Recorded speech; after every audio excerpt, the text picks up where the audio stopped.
Hai, saya Astron. Pada video kali ini saya akan membawakan jawaban-jawaban saya di kuis 7 dengan topik kuis saat ini adalah pelaporan. Oke, dari pertanyaan satu ya, saya mulai ya. Di sini ditanyakan, boleh nggak sih akuntan publik seorang auditor gitu melaksanakan audit tanpa mengindahkan peraturan-peraturan yang berlaku, standar audit dan seterusnya? Jawabannya tentu saja nggak boleh. Jadi pada awalnya juga aturan itu dibuatkan untuk ditaati. Kenapa? Karena seorang auditor ini harus memberikan jaminan kepada kliennya bahwa pelaporan tersebut bisa dipertanggungjawabkan, pekerjaannya dilakukan secara efisien, ada kredibilitas di dalamnya. Jadi nggak mungkin seorang akuntan publik dia tidak melaksanakan tugasnya sesuai dengan aturan-aturan yang berlaku. Oke, selanjutnya di pertanyaan kedua, di sini ditanyakan beberapa opini-opini yang dimiliki oleh seorang auditor. Pertama, opini wajar tanpa penghasilan, kedua wajar dengan penghasilan, ketiga tidak menyatakan pendapat, dan keempat adalah tidak wajar. Kita mulai dari yang pertama dulu ya, pertanyaan pertama di pertanyaan kedua. Oke, yang wajar tanpa penghasilan ini paling gampang dijelasin karena memang laporan keuangan yang telah diaudit dia nggak sama sekali ada kesalahan apa-apa, semua sudah dibuat sesuai dengan aturan SAK-nya, sesuai kaidah-kaidah akuntansi dan seterusnya.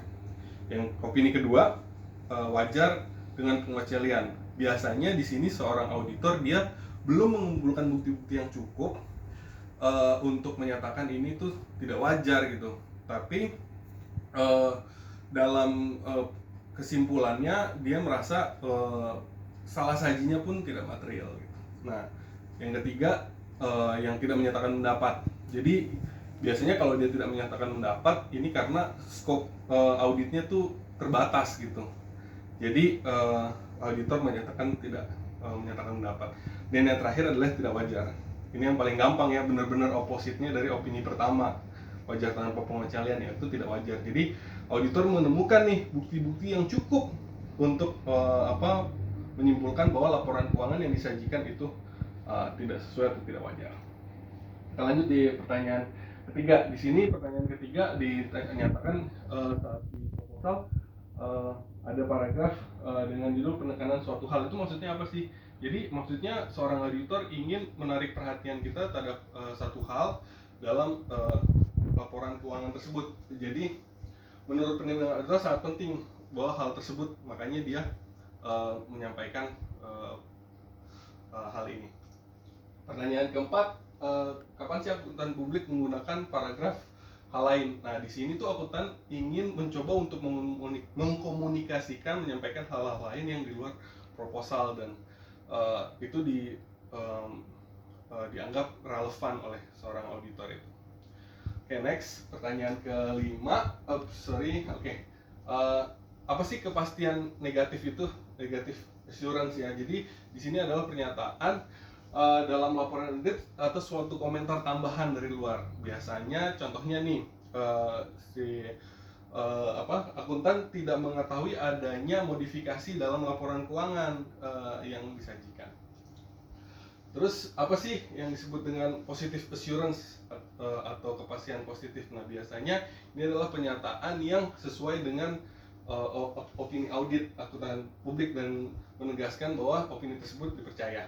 Nah, biasanya contohnya mendapat laporan keuangan yang dinyatakan secara wajar. Nah, di pertanyaan ketujuh di sini diterangkan apa sih opini pada kasus yang dibahas di tugas besar saya. Saya membahas tentang kasus PT Duta Sari Citra Laras. Ini PT yang waktu itu masuk dalam kasus mega korupsi Hambalang ya. Nah, jadi Wisma Atlet Hambalang. Jadi saat itu modusnya itu si DCL ini, Duta Sari Citra Lestari, Duta Sari Citra Laras, dia membuat faktur-faktur bodong, belanja-belanja fiktif dan seterusnya. Nah, di situ nggak lolos tuh sama screening auditornya, sehingga auditornya menyatakan opini wajar tanpa pengecualian. Namun BPK menemukan temuan-temuan bahwa faktor-faktor tersebut adalah faktor-faktor fiktif setelah dikonfirmasi. Jadi kesalahan audit di sini, auditornya hanya memeriksa laporan yang disuguhkan oleh perusahaan, tidak dikonfirmasi lagi bukti-bukti atau faktor-faktor tersebut. Dan yang terakhir, kapan sih auditor menggunakan SPA 3 ini? Seorang akuntan publik melaksanakannya bila ada assurance, perikatan dan review. Di luar itu, di luar perikatan dan review, biasanya seorang auditor menggunakan SPA 3000 ini.